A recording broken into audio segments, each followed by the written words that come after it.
آنے لگ رہی ہے۔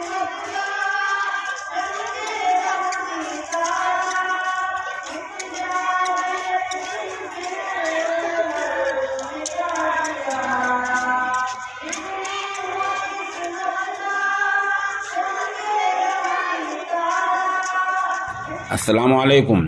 سامعین، 3 رجب المرجب ہے، 26 جنوری ہے۔ خبر کا عنوان ہے ملک بھر کے دینی مدارس میں 74واں یوم جمہوریہ جوش و خروش کے ساتھ منایا گیا۔ ہم پہلے نشریے میں یعنی اس پہلی نشست میں مختصر سی خبر پیش کر رہے ہیں، اور اگر ہمیں موقع ملا تو انشاءاللہ ہر مدرسے کی جو خاص طور پر بڑے مدارس ہیں ان کی تفصیلی خبر بھی پیش کریں گے۔ ام المدارس دارالعلوم دیوبند میں ادارے کے محتمم مفتی ابوالقاسم نعمانی دامت برکاتہم، جبکہ مظاہر العلوم سہارنپور میں نائب ناظم مفتی محمد صالح نے پرچم کشائی کی۔ جامعہ اشرف العلوم رشید گنگوہ میں مفتی خالد سیف اللہ قاسمی، مفتاح العلوم جلال آباد میں قاری ولی اللہ خان شیروانی اور مولانا شعیب قاسمی نے پرچم کشائی کی۔ ادھر گاؤں بجرول کے مدرسہ اصلاح المسلمین میں مفتی محمد عباس، اشاعت الاسلام کیرانہ میں مولانا برکت اللہ امینی، ڈاکٹر عظمت اللہ خان اور ماسٹر سمیع اللہ خان، جامع رحمت گگرولی میں مولانا عبد المالک مغیثی، بنٹا میں مولانا لقمان مظاہری اور سلطان رشیدی، مدرسہ اسلامیہ ضیاء القرآن جامع مسجد بدرخواہ میں قاری عرفان ضیاء،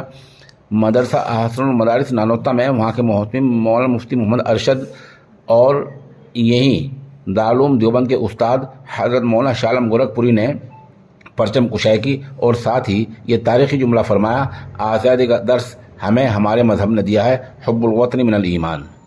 ادھر مدرسہ اسلامیہ مسیح العلوم چھپرولی میں مولانا شرافت، ہریانہ کے ضلع سونی پت کے گاؤں رسوئی کی مدینہ مسجد میں قاری نسیم قاسمی، ممبر اسمبلی منوہر لال بڑولی، جامعہ فیض القرآن سرٹھیڑی بھگوان پور میں جناب ندیم جامی، دارالعلوم شاہ ولی اللہ ایندری میں مولانا راشد وفا ندوی، مدرسہ یاسینیہ سراج العلوم کھوڑا میں قاری جعفر نے پرچم کشائی کی اور مجاہدین آزادی خدمات پر روشن ڈالی۔ ان تمام جگہوں کی ہم موقع سے تصاویر اور ویڈیوز بھی پیش کر رہے ہیں۔ صبح کیرانہ کے دینی ادارہ جامع الاستاذہ میں بھی پرچم کشائی ہوئی ہے،